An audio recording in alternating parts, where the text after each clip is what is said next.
all there's austerity for all of us to lay down a path so we can simply follow in his footsteps and deliver a soul from the nations of the cycle of birth and death. Also, we beg the mercy of our spiritual master, who is constantly striving to fulfill the prophecy of Chaitanya Mahaprabhu, an inner core desire of Bhaktivinoda Thakur and dear Srila Prabhupada, that this Hare Krishna Mahamantra will be chanted in every small town and village, giving at least an human being a chance to deliver the soul from this material existence once and for all. So near the Santanukun, there is a village called Datiha, where Krishna killed Dantavakra. And Bhakti Ratnakar explains that after Krishna met with the Brajavasis at Kurukshetra, he became eager to visit Vrindavan.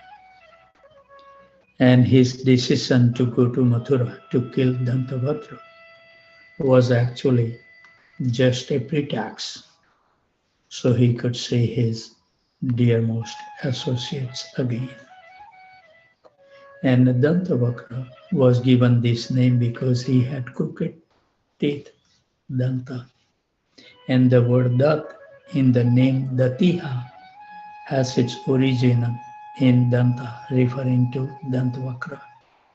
And Ha means killing, hence the name of this village became Datiha. So we will sit down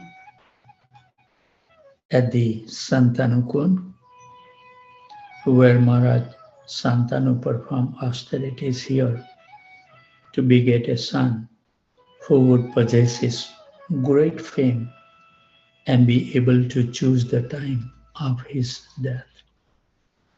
That's none different than Bhismadev. One of the 12 Mahajan was that son. Years later, Krishna came to the bank of Santanukun to play games with his friend. Very nice place.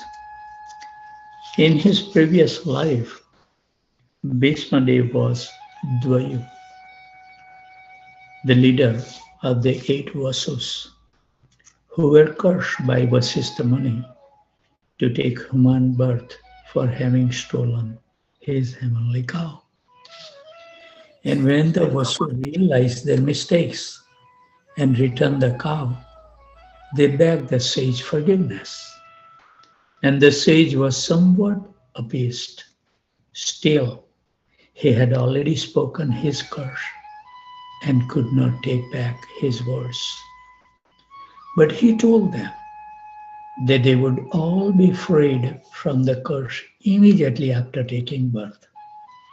All except for Dvayu, who being the leader, the Bhismadev, the prime instigator of the theft, and he had to remain on the earth for the full lifetime. So Ganga Devi, who was in the celestial region at that moment, saw the Vasu's despondency and agreed to become their mother on the earth. So Ganga Devi agreed to marry Maharaj Santanu under a certain conditions. She would stay with him only as long as he did not question her action or speak harshly to her. Then for 7 consecutive years, she threw their newborn babies into the Ganga just after they were born. In this way, 7 of the Vasus were quickly freed from the Vasistha Muni's curse. Maharaj Santanu was horrified by her actions, but remembering his agreement with her, he remained silent. But when the 8th son was born and about to suffer the same fate, the king could no longer tolerate it, and he admonished Ganga Devi for murdering their children.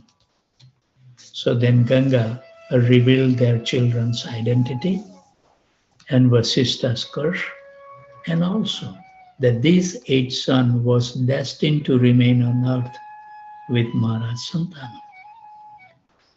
So then Ganga Devi then left the king and returned to the heaven, and actually she took the boy Bhishma Dev with her, but returned him on his 16th birthday, a talented, powerful, and virtuous warrior named Devavrata.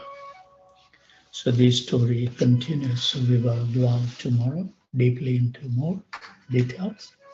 With those starts at the Santanukon, let's invite the divine couple in the inner core of our heart, where we have erected a wonderful throne for the pleasure of the divine couple with lots of labor of love. And with nice diamonds, jewel pearls, and sapphire stones. We will be all washing the divine lotus feet with the water. We will be all collecting from 1008 tirthas, including Radha Kund, Shyam Kund, Prem Sarovar, and Ganga Cha, Yamuna Chaiva, Godavari, Saraswati, Narmada, Sindhu, Kaveri, Jaloshmin, Sani, Nityan Kuru. Washing the divine lotus feet will wash away all the sins that we may have incurred in the previous millions of life and this life, making us an eligible candidate to chant the Hare Krishna Mahamantra with full concentration.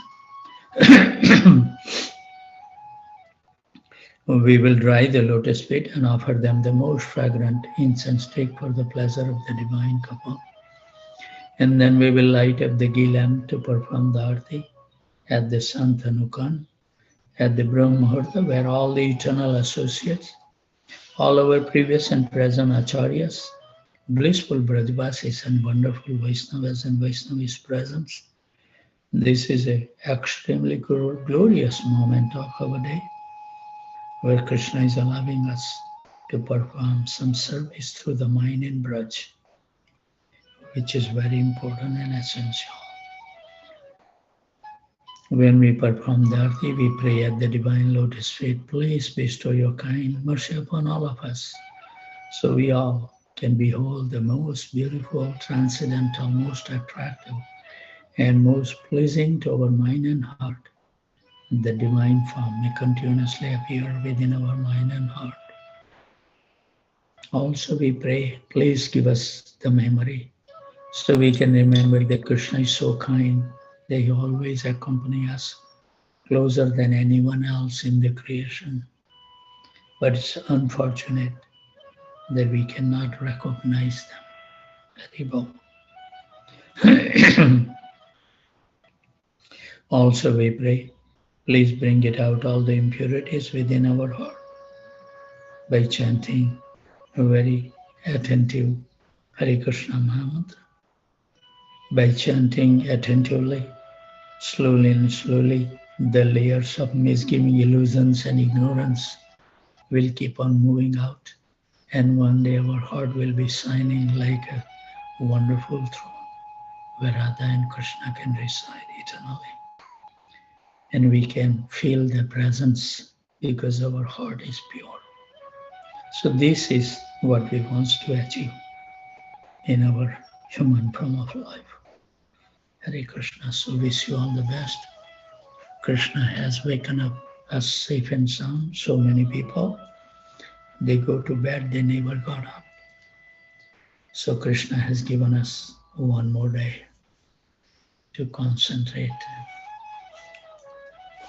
reading the Mahamantra and hearing its syllable very with rapt attention.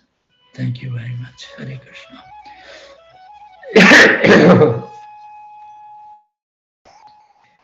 Hare Krishna, Krishna Krishna, Hare Hare. Hare Ram,